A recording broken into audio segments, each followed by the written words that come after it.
La lutte contre la drépanocytose franchit une nouvelle étape dans la région maritime et le Grand Lomé. Le projet Accompagnement pour le bien-être des enfants drépanocytaires dans la région maritime, en abrégé ABED Maritime, a été officiellement lancé ce 27 février 2026 au Palais Royal du chef canton de Sabado.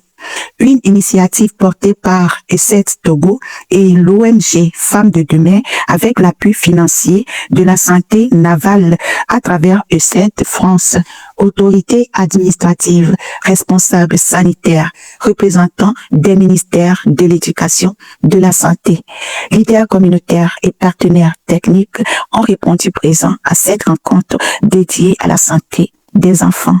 Dans un contexte où la drépanocytose demeure un problème majeur de santé publique au Togo, ce projet ambitionne de renforcer la prévention, le dépistage précoce et l'accompagnement médical des enfants dans la région maritime. Représentant la mairie du Golfe 7, la première adjointe au maire, le docteur Akedo Bandele, a salué l'initiative qui vient soutenir les efforts municipaux en matière de santé communautaire.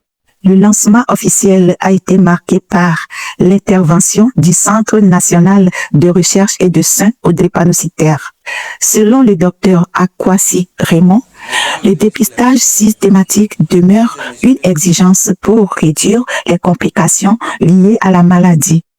La question de la drépanocytose est un problème de santé publique. C'est une maladie génétique héréditaire, caractérisée par la présence de l'homogène S, qui peut être associée à une autre hémoglobine et qui se traduit quasiment par des douleurs, les douleurs épisodiques et l'anémie.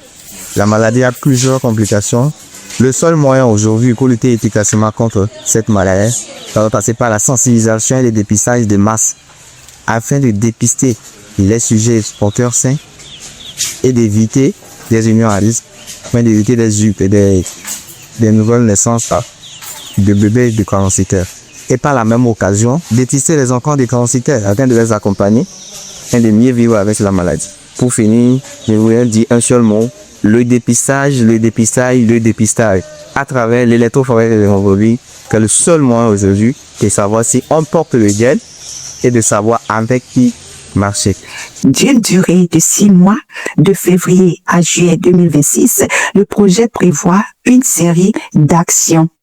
Parmi les activités annoncées, des campagnes de sensibilisation communautaire et scolaire, une campagne de dépistage volontaire visant 500 enfants, l'accompagnement des parents d'enfants diagnostiqués et la mise à disposition de médicaments essentiels sous prescription médicale. Ce projet constitue, dans un premier abord, à faire la sensibilisation sur la drépanocytose. Et nous irons aussi jusqu'à là faire les prélèvements pour faire le dépistage. Donc, après la séance de dépistage, on fera plutôt l'accompagnement, c'est-à-dire qu'on va accompagner les enfants dépistés. Nous tenons à remercier la santé navale pour son appui financier. Nous tenons également à remercier ESSET.